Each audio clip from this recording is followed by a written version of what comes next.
Good morning students, class 11 subject mathematics. और आज का हमारा टॉपिक जो है अर्थमेटिक प्रोग्रेशंस, ये हम शॉर्ट में एबी कहते हैं। और ये सीक्वेंस सीरीज में ये टॉपिक आप 10th में भी पढ़ चुके हैं, थोड़ा बहुत 10th में पढ़ा है, थोड़ा बहुत उससे हम आगे बढ़ेंगे। तो मैं स्टार्टिंग से ही पढ़ाऊंगा अर्थमेटिक प्रोग्रेशन जो है, अर्थमेटिक प्रोग्रेशन। तो इसमें मैंने आपको अर्थमेटिक प्रोग्रेशन में प्रोग्रेशन क्या होती है मैं आपको पहले बता चुका हूँ। एक ऐसी सीक्वेंस होती है जिसमें आप उसकी जनरल टर्म, उसकी nth टर्म को जो आप एक्सप्लिसिट फॉर्म में लिख सको, एक जनरल रूप से लिख सको, तो एक पर्टिकुलर सीक्वेंस फॉलो करती है, एक पर्टिकुलर पैटर्न को फॉलो करती है जो सीक्वेंस, उस सीक्वेंस को हम प्रोग्रेशन कहते हैं। तो ये जो अर्थमेटिक प्रोग्रेशन होता है, इसमें बेसिकली क्या होता है कि कोई भी दो कंसेक्यूटिव टर्म्स आप ले लो, मींस इस सीक्वेंस में सपोज करो ये एक सीक्वेंस है, तो इसकी कोई भी टर्म लो, उसका डिफरेंस उससे प्रीवियस टर्म के साथ हमेशा कांस्टेंट आए। सपोज करो ये d आया तो a3 माइनस a2 वो भी d ही होगा, an माइनस an-1 वो भी d ही होगा। तो अर्थमेटिक सीक्वेंस या अर्थमेटिक प्रोग्रेशन ऐसी सीक्वेंस को कहा जाता है, ऐसी प्रोग्रेशन को कहा जाता है जिसमें किसी भी टर्म का डिफरेंस उससे प्रीवियस टर्म के साथ हमेशा कांस्टेंट रहेगा। वो टर्म आप दूसरी और पहली ले, तीसरी और दूसरी ले, 10th और 9th ले, 11th और 10th ले, 15th और 14th ले, कोई भी दो टर्म्स का डिफरेंस जब लेना है वो कांस्टेंट आए तो हम उस सीक्वेंस को अर्थमेटिक सीक्वेंस या अर्थमेटिक प्रोग्रेशन कहते हैं। और ये जो कांस्टेंट डिफरेंस आता है इसको कॉमन डिफरेंस कहते हैं, इसको कहते हैं कॉमन डिफरेंस। सपोज करें एक अर्थमेटिक प्रोग्रेशन है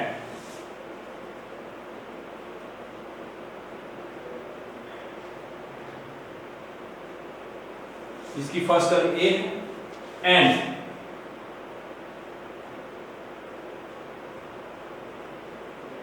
कॉमन डिफरेंस डी,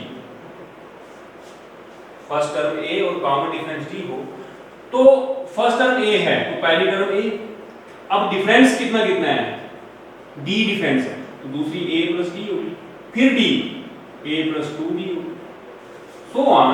देखें पहली टर्म में 0d कोई d नहीं, दूसरी टर्म में 1, तीसरी में 2, तो nth में कितने होंगे n-1।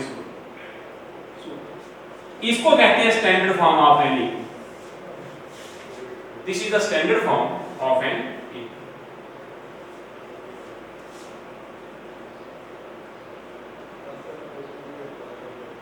Standard form.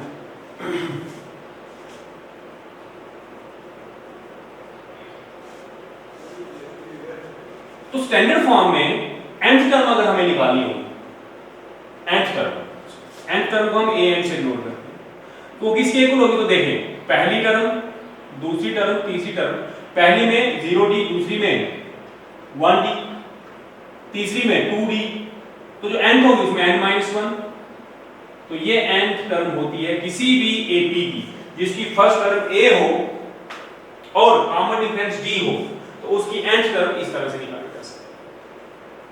सबसे पहले मैंने बताया एपी क्या होती है, फिर स्टैंडर्ड फॉर्म बताइए एपी की, अगर कॉमन डिफरेंस और फर्स्ट टर्म पता हो तो इस तरह से स्टैंडर्ड फॉर्म में हम इसी एपी को लिख सकते हैं। आप कोई दो टर्म्स लेकर इनका डिफरेंस ले लें वो डी ही आएगा, इसको हम कॉमन डिफरेंस कहते हैं। उसके बाद nth टर्म निकालनी हो, आपको फर्स्ट टर्म दी हो और कॉमन डिफरेंस पता हो, और आपको बोला जाए आप 20th टर्म फाइंड करो, तो आपको पूरी 20 टर्म लिखने की जरूरत नहीं, आप डायरेक्ट 20 टर्म लिख सकते हो। तो आपको 20 टर्म लिखनी होगी a प्लस 19d, a और d की वैल्यू पुट करो, 20 टर्म निकल। तो बहुत इजी वे में आप इसको निकाल सकते हैं। नेक्स्ट है, कल मैंने आपको बताया कि depending upon the number of terms in a sequence, the sequence can be finite or the sequence can be infinite। तो अगर सीक्वेंस इनफाइनाइट है या सीक्वेंस फाइनाइट है, nth टर्म तक उसका सम निकालना हो। जैसे सीक्वेंस तो इनफाइनाइट है, लेकिन आपको बोला गया 20वीं टर्म तक इसका सम निकालो या 50वीं टर्म तक सम निकालो, उसका क्या कोई फार्मूला है? तो देखें, अगर सिर्फ n तक टर्म तक का सम आपने निकालना है तो n टर्म कहां तक हुई? एक AP जिसकी फर्स्ट टर्म A है और कॉमन डिफरेंस D है, ये उसकी nth टर्म हुई। तो मेरा कहने का मतलब है आपको निकालना है Sn, S for sum up to n terms. So उसका फार्मूला होता है n/2 2a plus n minus 1 into।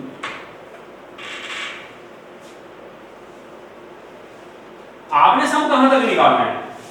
आपने सम निकालना है nth टर्म तक, तो nth टर्म इसमें लास्ट टर्म हुई सम की, इसको मैं l से भी लिख सकता हूं, nth टर्म को मैं l से लिख सकता हूं। तो आप इसी को देखें, मैं थोड़ा सा रफ में आपको करके बताता हूं, n/2 a plus n minus 1 into d लिख सकते हैं। तो ये हो गया n/2 a plus this is n last. तो सम का ये भी फार्मूला है, nth टर्म तक का सम अगर निकालना हो, where l is equal to an means nth term a plus n minus 1। तो इन शॉर्ट आपको अरिथमेटिक प्रोग्रेशंस पढ़नी है तो आपको क्या ध्यान में रखना है?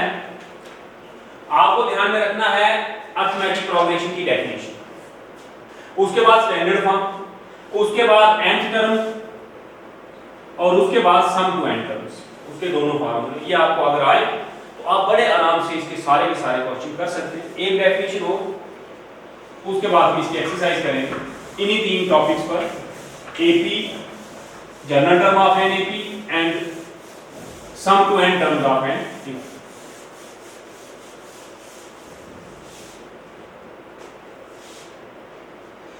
Next is arithmetic mean.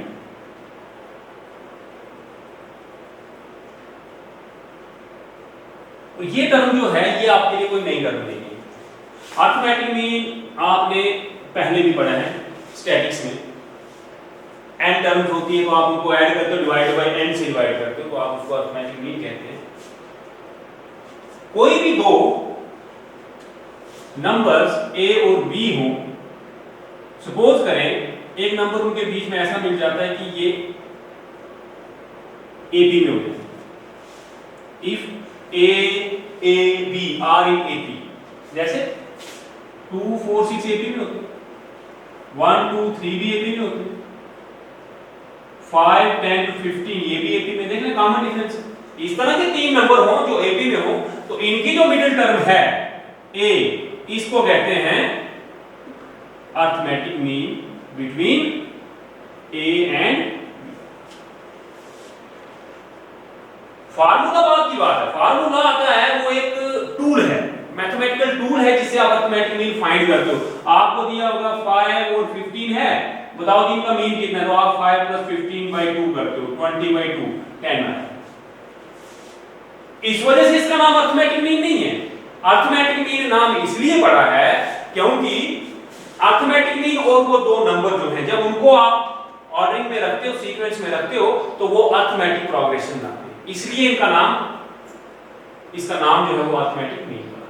तो डेफिनेशन बिल्कुल simple, if a b are in AP then a is called arithmetic mean between a and b। एक रिमार्क कि सर ये फार्मूला आपने लिखवाया, ये कैसे बना?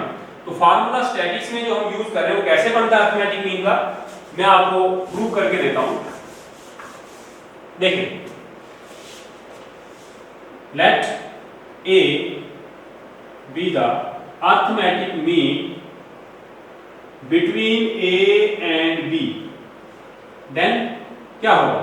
a b are in AP। अगर ये अरिथमेटिक मीन है, ये तीनों AP में होंगे, ये तीनों AP में है, it means a minus a is equal to b minus a। क्यों?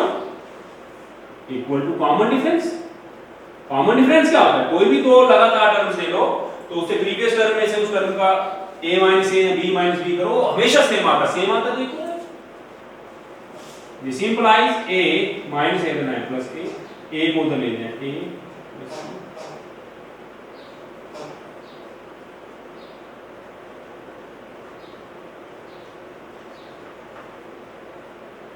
Hence,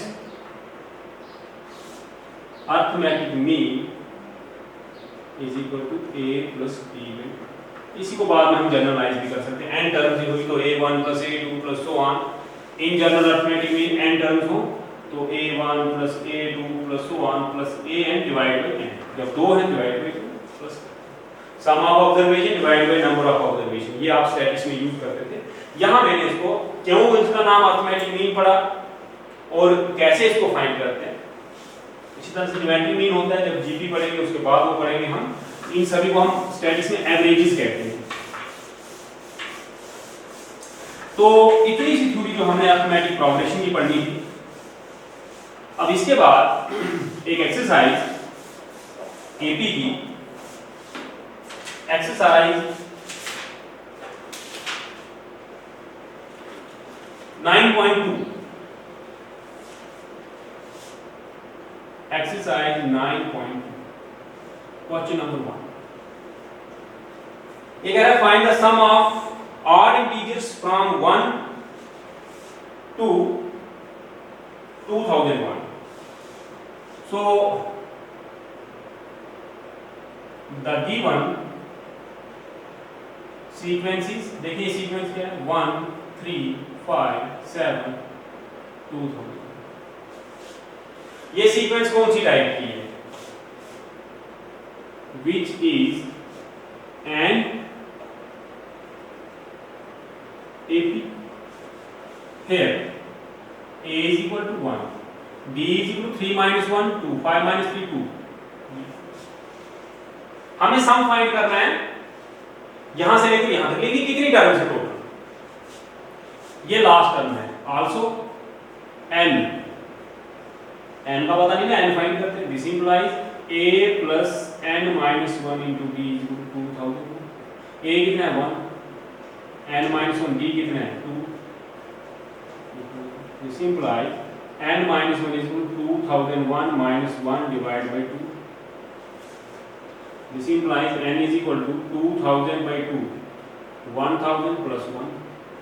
this implies n is 1000। n find हो गया। therefore required sum Sn is equal to n by 2 a plus n।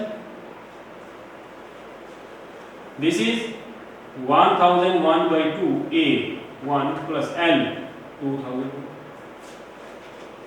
this is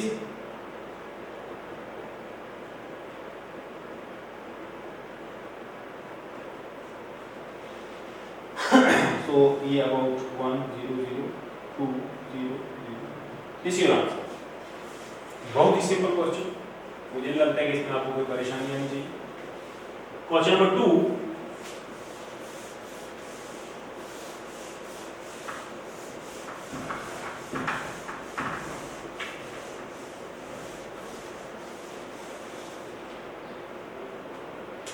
question number 2 is find the sum of all natural number lying between 100 and 1000 which are multiples of 5।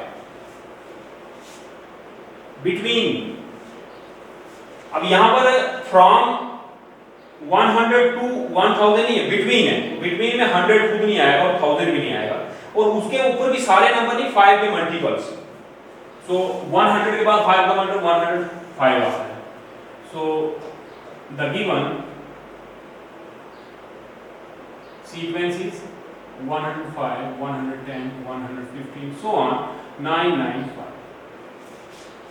ये भी AP है which is an AP। here a is 105, b is 5, also L is 995। ये question same है। अब आप ये मैं left रख करता हूँ इसको फॉर प्रैक्टिस, आप प्रैक्टिस करें। पहला क्वेश्चन जैसे अब आपने यहाँ से एल का फार्मूला यूज करना है, a plus n minus 1 d 995, यहां से आपको n मिल जाएगा, फिर आपने सम फाइंड करना। ये था क्वेश्चन नंबर 2। क्वेश्चन नंबर 3 है, in an AP the first term is 2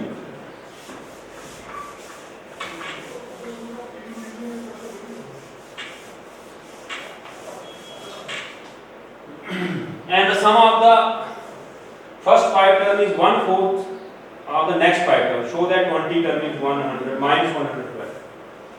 Question number 3. Given A is let B be the common difference. Then let B be the common difference. उसके बाद according to question ये कहता है कि sum of first 5 term S5 is equal to 1/4 of the next 5 means 6 7 8। वो कैसे निकालेंगे? आप तो फर्स्ट टर्म से लेकर nth टर्म तक का सम निकाल सकते हो, तो उसको यूज करके मैं 10 टर्म्स का सम निकालूंगा, उसमें से 5 का माइनस कर दूंगा, तो कौन सा सम बचेगा? a1 plus a2 plus a3 plus a4 plus a5 plus a6 plus a7 plus a8 plus a9 plus a10। तो मैं अगर 5 तक का सम माइनस कर रहा हूं, ये माइनस कर दिया, पीछे कितना बचा? 6 से लेकर 10। फर्स्ट 5 का सम, next 5। This implies 4s5 is equal to s10 minus s5. This implies 4s5 plus s5 is equal to s10. This implies 5s5 is equal to s10. This implies 5 into n कितना है इसमें? 5, तो 5/2 a plus n minus 1 into b। a की value हमें पता है कि वो 2 है, 2 और 5, n की value 5। This is 10/2 a plus 10 minus 1 2 5 5 के साथ डिवाइड हो जाएगा। So this implies 5 into 2 plus 40 is equal to 2 plus 90. So this implies 10 plus 20b, ये 2 यहाँ पर था, इसको इधर मल्टीप्लाई करेंगे, so 4 and 18, ये 2 क्रॉस मल्टीप्लाई, so इधर आएगा -4 minus 18b is equal to 0. This implies 2b is equal to 10 minus 4 6 minus 6. So d is minus। ये सिंपल कैलकुलेशन है, इसमें क्या होगा? लीनियर इक्वेशन को एक बार सॉल्व करेंगे, आपको d भी मिल गया, a भी पता है। अब आपको 20 टर्म फाइंड करनी है।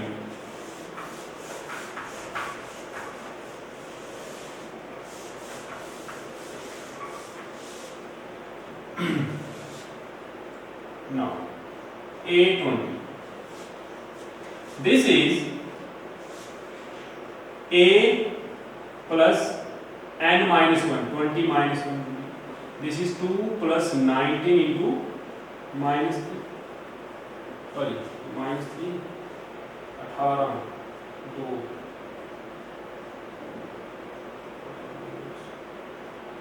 यहाँ पे हमने क्या गलती करी?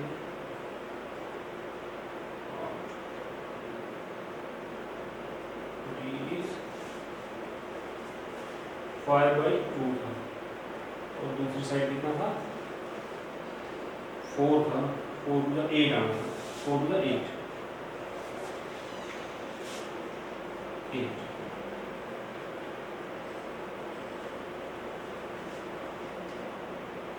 ये -2 10 मैं एक बार यहाँ दोबारा आपको बता देता हूँ। देखिए ये बचा था 5/2 और 2 × 2 प्लस 4d और दूसरी साइड था 2 × 2 प्लस 9d। इस 2 को जब 5 4 जा 20 प्लस 5 4 जा 20, यहाँ भी 4, ये गलती करें, ये यहाँ ठीक करें 4, दिस इज 20 आ गया 4 × 10 प्लस 8, ये गलती। तो यहाँ देख ये हो जाएगा 10 8, सो 20 × 2 20 minus 10 4 to the 8 4 4 to the, मैंने डी की वैल्यू निकाली है, डी की वैल्यू में गलती करी हमने।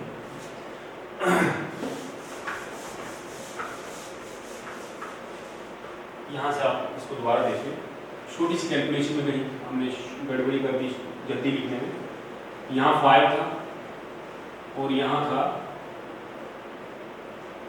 10/2, यहाँ से आगे 2 5 2 10, 5 and 5 10, बाकी ठीक है।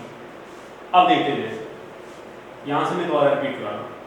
सो ये हो गया 5 4 जा 20, सो 4 5 जा 20, ठीक है। 20 प्लस 20, यहाँ 4, इससे करेंगे 4 2 जा 8 और 2 9 जा 18। This implies 20d minus 18d is equal to 8 minus 20. This implies 2d is minus, this implies d is minus 6.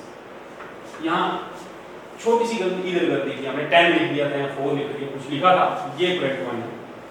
एक छोटी सी एरर कहीं या ओवरराइट कर दिया कहीं, या कहीं कटिंग करते हैं, ये जो काटते हैं इसमें हम गलती करते हैं। बेसिकली डिवाइड स्टेप बढ़ा लेना चाहिए ताकि एग्जाम में ये गलती ना हो।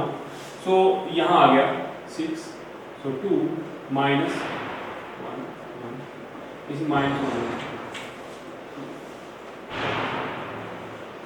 एक क्वेश्चन अब आपके लिए प्रैक्टिस के लिए, how many terms of the AP, question number 4 है -6 -11/2 -5 so on are needed to give the sum -25। सम -25 करना तो कितनी टर्म चाहिए? आप कहेंगे let sum to n terms is equal to -25। Here -6 -11/2 -6, that is -11 plus 12/2, that is 1/2। Now as n is equal to -25, this implies n/2 2a plus n minus 1 into d is equal to -2। अब इसमें a और d की value लगाएं, n मिल जाएगा, n ही find करना है। ये आपके लिए एक्सरसाइज, ताकि आप एपी थोड़ी प्रैक्टिस कर सकें। इसमें बहुत ज़्यादा क्वेश्चन एक्सरसाइज में दिए हुए हैं, तो 1 या 2 दिन में हम ये बाकी की एक्सरसाइज जो है ये फिनिश करेंगे। तो बेसिक चीज जो है ये फार्मूले आपको ध्यान में आ जाए तो उसके बाद क्वेश्चन करना इजी रहता है। बाकी इसमें बिल्कुल कैलकुलेशंस हैं, कैलकुलेशन में थोड़ी प्रैक्टिस कर लें। जिस तरह की ये गलती हुई थी यहाँ एक 2 की वजह से, एक 2 हमने क्रॉस मल्टीप्लाई ठीक से नहीं किया था, उस वजह से हमें डी में प्रॉब्लम लगी, यानी डी ठीक नहीं लगा। मैंने क्रॉस चेक किया तो पता चल गया, मैंने उसको ठीक कर दिया, लेकिन आपको इसकी काफी प्रैक्टिस करनी है। बाकी जो है हम एपी के बाकी क्वेश्चन हम कल करेंगे सक्सेस।